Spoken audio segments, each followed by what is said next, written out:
গুলশান ও শোলাকিয়ায় হামলার পর থেকে পুলিশ সদর দপ্তর থেকে সারা দেশে নিখোঁজ যুবক, বিশেষ করে যারা বিভিন্ন বিশ্ববিদ্যালয় ও মাদ্রাসায় পড়া অবস্থায় পরিবার থেকে দীর্ঘদিন বিচ্ছিন্ন রয়েছেন, তাদের সংখ্যা ও অবস্থান নিয়ে খোঁজ খবর শুরু হয়েছে।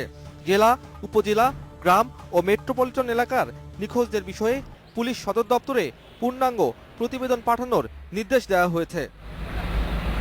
বিশ্বের যেসব দেশে জঙ্গিদের অবস্থান বেশি, সেই সব দেশে যেসব যুবক আগে থেকেই অবস্থান করছে, তাদের পরিবারের কাছ থেকে তথ্য উপাত্ত নিচ্ছে জেলা পর্যায়ের গোয়েন্দা পুলিশ। প্রাথমিক ভেরিফিকেশন শেষে সন্দেহভাজন যুবকদের খোঁজ খবর নেওয়া হচ্ছে ইমিগ্রেশন বিভাগের ডাটাবেস থেকে। 15 থেকে 30 বছরের মধ্যে আমাদের যে কিশোর, তরুণ বা যুবকরা পরিবারের সাথে একটু লম্বা সময়ের জন্য অনুপস্থিত আছে, সেটি রিপোর্টেড হোক আর আনরিপোর্টেড হোক, আমরা কিন্তু তাদের ডেটা কালেকশন করার চেষ্টা করছি। জঙ্গি হামলার পর থেকে নিখোঁজ সন্তানদের নিয়ে উদ্বিগ্ন অভিভাবকরাও। নিখোঁজদের পরিবারে চলছে আহাজারি, সন্তানদের ফিরে পাওয়ার আকুতি। আমার ছেলের কি অবস্থা আমি জানি না, কোথায় আছে তাও জানি না। আমি চাই যে আমার ছেলেটা সশরীরে সুস্থ মস্তিষ্কে আমার কাছে ফিরে আসে।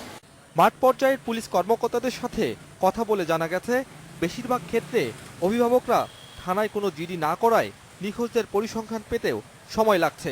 প্রিন্সিপাল, প্রধান শিক্ষক এদের সাথে আমরা অলরেডি তাদেরকে অলরেডি আমরা সংবাদ দিয়েছি যে তারা যেন কোনো নিখোঁজ, তাদের কোনো ছাত্র বা ছাত্রী নিখোঁজ হইলে তারা যেন আমাদেরকে সেই তথ্যটা দেয়। গাজীপুর থেকে প্রায় অনেক লোকজন বাইরে থাকেন এবং তারা আসলে বাইরে কি করছেন, তারা আসলে কি নিখোঁজ কিনা, সে তথ্যটুকু আমরা নিচ্ছি।